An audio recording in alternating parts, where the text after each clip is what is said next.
முக்கிய செய்தி. தமிழர்களுக்கு ஆளுநர் பாடம் எடுக்க வேண்டாம் என சட்டத்துறை அமைச்சர் ரகுபதி விமர்சனம் செய்திருக்கிறார். தமிழர்களுக்கு ஆளுநர் பாடம் எடுக்க வேண்டாம் என சட்டத்துறை அமைச்சர் ரகுபதி விமர்சனம் செய்திருக்கிறார்.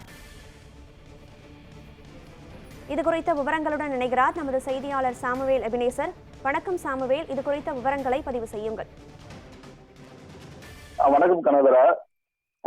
சட்டத்துறை அமைச்சர் ரகுபதி தனது கண்டனத்தை பதிவிட்டிருக்கிறார். குறிப்பாக தமிழ்நாடு, தமிழ்தாய் வாழ்த்து ஆகியவற்றின் மீது தொடர்ந்து வெறுப்பையும் உமிழும் ஆளுநர் ரவி தமிழர்களுக்கு மொழி பயிற்சியை பற்றி பாடம் எடுக்க வேண்டாம் என்றும் அவர் தனது கண்டனத்தை தெரிவித்திருக்கிறார். தமிழ்நாடு பொருளாதாரத்திலும் கல்வியிலும் அதாவது வளர்ச்சியிலும் பொறுக்க முடியாமல் தமிழ்நாட்டின் மீது வெறுப்பை உமிழ்ந்து தனது கடமையான கருதி செயல்பட்டு வருகிறார் ஆளுநர் ரவி என்று தனது கண்டன அறிக்கை மேலாக தெரிவித்திருக்கிறார். குறிப்பாக தனது அரசியலமைப்பு கடமையை மறந்து ஆதாரமற்ற அவதூறுகளை வைத்து அதே போல தமிழ்நாட்டை இழிவுபடுத்தியும் அரசியலை செய்வதாகவே மத்திய பாஜக அரசு RN ரவி அதாவது வைத்திருக்கிறதாகவும் அவர் தனது அறிக்கை மேலாக தெரிவித்திருக்கிறார். குறிப்பாக தனது சமூக வலைதள கணக்கை எதற்காக பிரத்யேகமாக பயன்படுத்தி வருகிறார் ஆளுநர் ரவி என்று அவர் தனது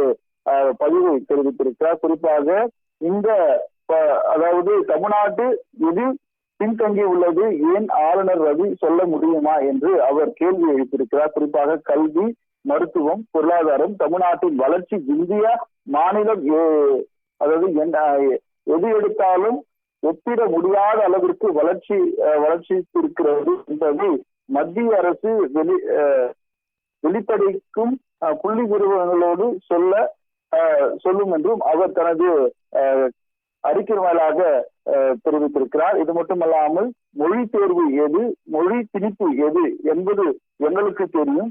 இந்த நாடகங்கள் எங்கே எடுப்படாது என்றும் அமைச்சர் ரகுபதி தனது அறிக்கையின் வாயிலாக ஆளுநர் ரவி அவர்களுக்கு பதிலளிக்கும் வகையாக தெரிவித்திருப்பது குறிப்பிடத்தக்கது. சகோதரா, மும்மொழி கொள்கைக்கான தேவை தமிழகத்தில் இருப்பதாக கூறிய ஆளுநர் RN ரவியின் கருத்திற்கு சட்டத்துறை அமைச்சர் ரகுபதி கண்டனம் தெரிவித்திருக்கிறார். கண்டன அறிக்கையின் முக்கிய கருத்துக்களை பதிவு செய்தமைக்கு நன்றி சாமுவேல்.